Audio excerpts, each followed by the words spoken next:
Don't start bulking if you're already fat. Now I know that might be a little bit relative, because what is fat? Is that fat like someone who's morbidly obese that goes to McDonald's? Or is that like maybe you're a little bit higher in body fat, like 15, 16, 17, 18% body fat, like a heavier bodybuilder? In terms of bodybuilding, I'm gonna go over 3 main reasons why I think it's better to be leaner when you're starting a bulk. Now, what does lean mean? I would say anywhere from contest lean, so that could be, let's say 4% at the lowest, all the way up to, I'd say maybe 12% at the highest is where you'd want to start a bulk. The first reason for why you'd want to start when you're leaner rather than starting a bulk when you're a little bit higher in body fat is because of improved insulin sensitivity. So what is insulin sensitivity? To keep it as simple as possible, it's being sensitive to insulin, sensitive to nutrients. As you have a spike in carbs, that's going to have a spike in insulin. Insulin shuttles the carbs into the muscle and into the fat. If you have less body fat, you're going to be able to uptake more carbs into the muscle. So think of, let's say, if you smoke weed, for example. That's the first thing that comes to my head when it comes to tolerance and sensitivity. So think if, let's say, if you've never smoked weed before, or if you took a while off, took a week off, a month off, a year off, and then you come back to it, you don't need as much to get a response from it. You don't need as much of a stimulus in order to get a response. You can take a small little hit, a small stimulus in order to actually get high, see the response. So that's one reason why you want to be leaner when bulking, is because you're going to respond better to the nutrients and be able to build muscle at a faster rate. The second reason why you want to be leaner when you're bulking is because you're going to have a higher androgen to estrogen ratio. So our main androgen is testosterone. This is what gives us masculinizing effects. This helps us build muscle, and estrogen and androgens are kind of opposites. They counteract each other.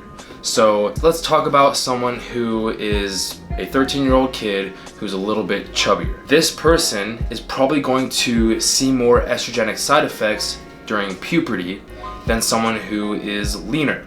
This is because we have this enzyme in our body fat called aromatase. This enzyme in our body fat is going to convert testosterone into estrogen. So with more body fat, we're gonna have more aromatase enzyme, so we're going to convert more testosterone into estrogen, decreasing that ratio of testosterone or androgens to estrogen. So in that example with the 13-year-old kid going through puberty, the estrogenic side effects that he's going to see are going to be gynecomastia, or gyno. So he's going to see some extra swelling under his nipples. He's going to see some more acne. These are all very common in puberty, and it's because of, it's not just because your hormones are out of whack.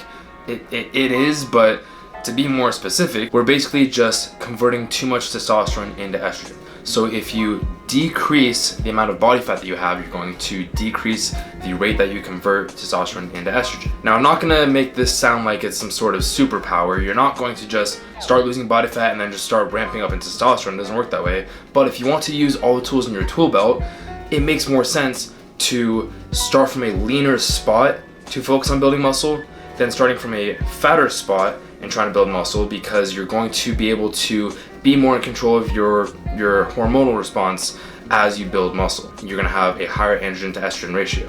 There's even a study that showed that with more estrogen in the bloodstream, you're going to have a downregulation of androgens and androgen receptors. So that means you're not going to uptake as much testosterone.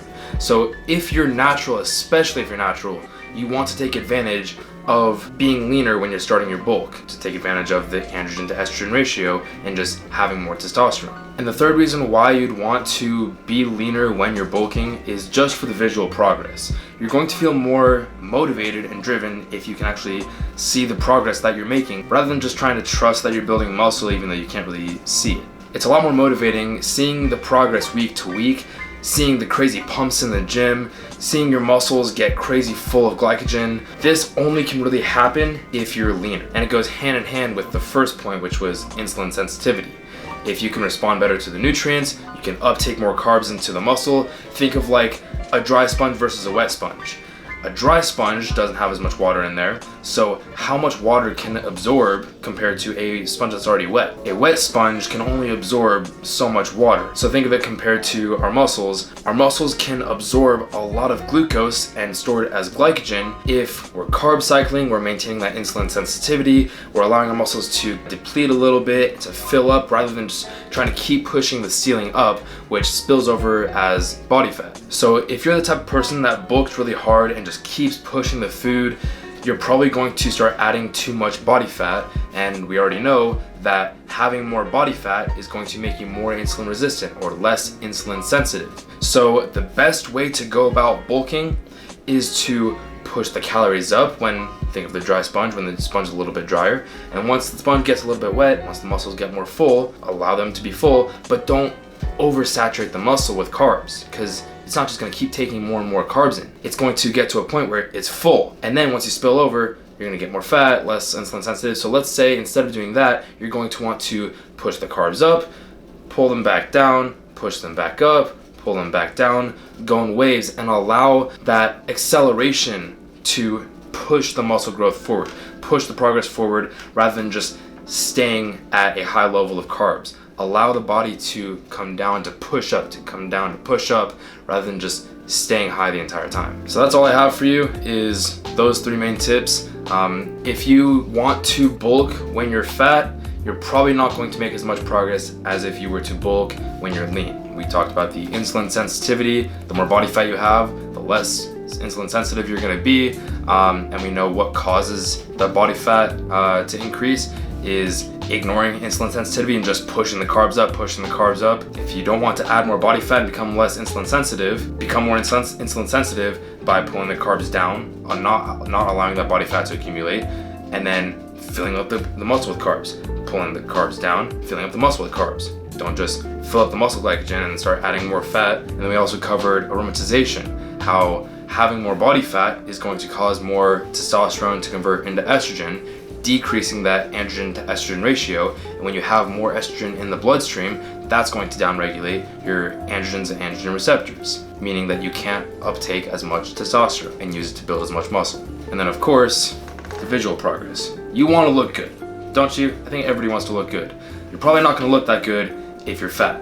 So stay lean, you're going to look good, you're going to feel good, you're going to stay motivated, you're going to have fun in the gym, and it's going to be a lot more fun of a process. I hope you guys enjoyed this video. Let me know if you have any questions down in the comments. Let me know if you have any video ideas that you want me to make. And I'm going to try to get a little bit more consistent with these videos, because I feel like now that I have this setup, this nice camera, this desk, this house, these ideas, I just start making some consistent videos. I don't know, we'll see. Subscribe, like if you haven't already, and then I'll see you guys in the next one.